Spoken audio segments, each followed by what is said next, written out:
Hey folks, how are you? It's Michael Fiore. Good morning. How are you? How's it going? Okay, so we're doing another Facebook Live video, and this morning I want to talk about an emotion thing about men. See, I get a lot of women who write in all the time to me and they say, Michael, how do I get him to open up to me? How do I get him to reveal the deep emotions that he has inside that he's not telling me about? He must have this incredibly rich emotional life going on deep inside him. He must have hopes and fears and dreams, and he will not share them with me no matter what I say. I tell him everything about what's going on with me. Why won't he tell me something in return? And there's a couple of reasons. I actually did an interview for one of my programs, The Secret Survey, what men desperately want you to know, but will never tell you. If you want to check that out, it's at whyhelies.com. You'll learn more. If you don't, that's cool too. Anyway, I interviewed a friend of mine named Mark, who probably is on the Asperger's spectrum somewhere or something like that, but not the most emotional guy. And I asked Mark, when you go home and your girlfriend asks you, what are you feeling? What goes through your mind? And he says, hungry. Kind of tired. Now, that doesn't mean that men don't have emotions, because men do have emotions. But unfortunately, unlike women in our culture and in most cultures in the world, men are told that they're not allowed to have their emotions.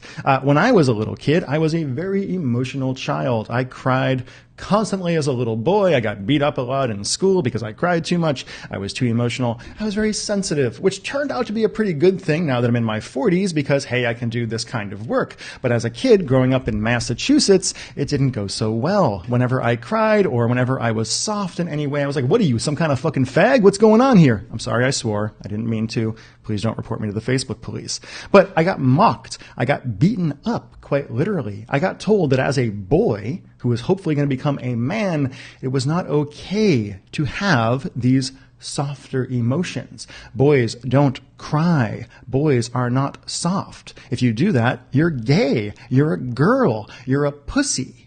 We have these things beaten out of us, both metaphorically and literally, as boys and men throughout our entire lives. There is a fantastic documentary, actually, on Netflix called The Mask You Live In that goes into this detail in a lot of detail, and I really wish you should go check it out. But anyway, as boys, we are told again and again, if you do anything, if you show any soft emotion, if you admit that you are scared ever, if you admit that you are anything but the strong, powerful, imperturbable slab of granite that a man is supposed to be, there is something wrong with you. And particularly this applies to men who are a bit older than me, men who were born in the 40s, the 50s, the 60s, things like that. They were told every single day, bury your emotions, bury your emotions, bury your emotions. My own father was kind of like that. I've talked about him a little bit in previous videos. He was raised in a very different time. He was kind of a misogynist. I miss him every day. He died 20 years ago.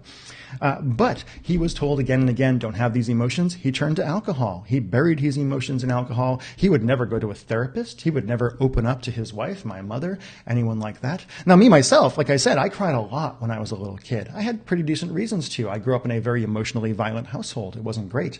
But somewhere around 8 or 9 or 10, I stopped crying because I had been told over and over again, Michael, that is not okay. It is not okay for you to feel these softer emotions. So I buried them. I became emotionless. People who know me and from high school and school in general say, Michael, the thing I remember about you from those times is you were really quiet, you were really flat, and you were really goddamn angry. And anger is the one emotion that we as men are allowed to feel and to express publicly. We are told it is okay to be enraged. We are told it is okay to go destroy the enemy. We are told it is okay to have our heart pounding in our chests and our eyes going red and rip people to shreds. And that is the only emotional outlet that we are allowed to have. So me, myself, like I said, I stopped crying when I was 9 or 10. I didn't shed a single tear until I was 19 years old, and my father was found dead in his apartment with a drink in his hand. He drank a lot when he was alive. He certainly drank himself into the grave, too. And I shed some tears then, but I wasn't really in touch with the emotions. I didn't really work my way through it. And from then, I don't think I cried at all, except for when a person or an animal died for another decade or so. And then I went through a lot of therapy, and I did a lot of work on myself. And eventually, now that I'm an old man with a big beard, I was able to kind of figure out this idea of, hey, it's okay to have emotion. But most men have not done that work. And that does not mean there's something wrong with them. It doesn't mean they're lazy. It means they have been acculturated from a very, very early age rage. Don't feel that.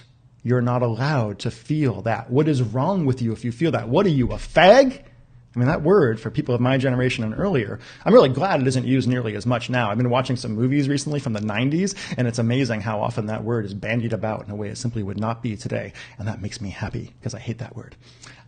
Anyway, anger is the only emotion most men are allowed to feel. And so for women who want to be close to men, I hate it when they get all critical of men about this. Why can't you express yourself? Why can't you tell me how you feel? He doesn't know how he feels. That's why. He is not in touch with these emotions because he has been told from a very early age he is not allowed to be in touch with his emotions. That the only emotion he is ever allowed to have and the only emotion he is ever allowed to express is rage, is anger, being pissed off, being a goddamn warrior. And a lot of men are incredibly damaged by this. There's a reason that more men die of heart attacks. Not that many more, but there's a reason that more men die of heart attacks, and there's a reason that more men die younger than women. And a lot of it has to do with this. A lot of it has to do with, bottling this thing kind of up their entire lives and not letting themselves feel real emotions. Wes Pickett says, "You're a cupcake." Am I a cupcake, Wes, or are you a cupcake? Are you making fun of me for having emotions, or are you being nice? I can't quite tell. But anyway, that's the main thing I want to get across today. I want to keep this video kind of short. The reason men can't share their emotions is not because they don't want to. It's not because they're trying to hide something from you. It's for most of them, and again, it's getting better. Younger generations, my generation, people younger than me, are doing quite a bit better. But in general, men are told again and again, you cannot feel that. The only emotion you're allowed to have is rage. Now, there are programs I have where I kind of go through and help people learn how to get men to open up with them, but I'm not going to sell you anything today. That's not my job today. I'm just trying to give you content. But if you feel like you got something out of this video, if you want more of this kind of thing, comment down below. Share it with your friends. Share it with your enemies. I think you should do that. Share it with people you just absolutely hate. See what they say. Share it with the men in your life. And by the way, also encourage the men who you know to go and see the documentary on Netflix, The Mask You Live In. I've seen it at least twice now. It's wonderful. And it shows a movement of men who are really working very hard to help younger boys be in touch with their emotions and be able to express them in a much more healthy way and not be afraid that if they show anything but anger, there's something unmasculine about them. Okay? Bye, guys.